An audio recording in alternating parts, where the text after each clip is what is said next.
بعد میں اور بہت سے نکاح ہوئے. حضرت ام المومنین سیدہ عائشہ صدیقہ رضی اللہ تعالی عنہا جیسی جلیل القدر ہستی آپ کی بیوی بنی.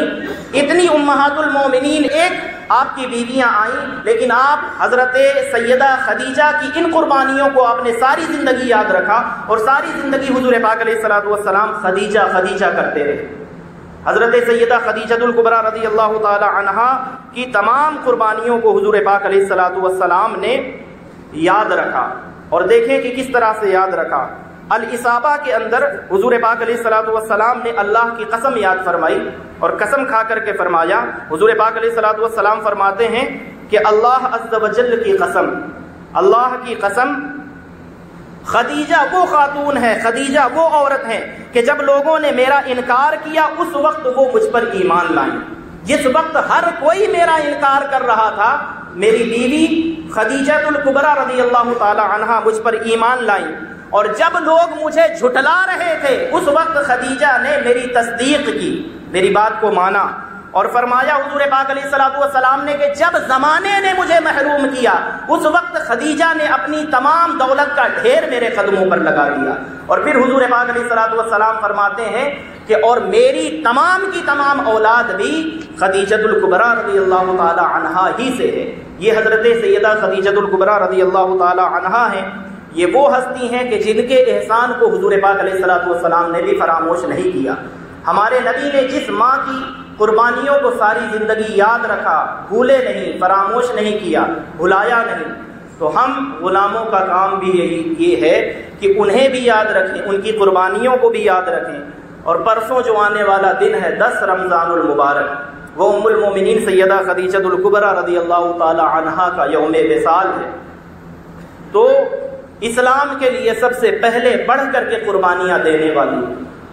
دو ہی ہستیاں ہیں جنہوں نے سب کچھ حضور پاک علیہ الصلوۃ والسلام کے قدموں میں قربان کر دیا. ایک حضرت سیدنا صدیق اکبر رضی اللہ تعالی عنہ، مردوں میں پورا گھر لٹا دیا،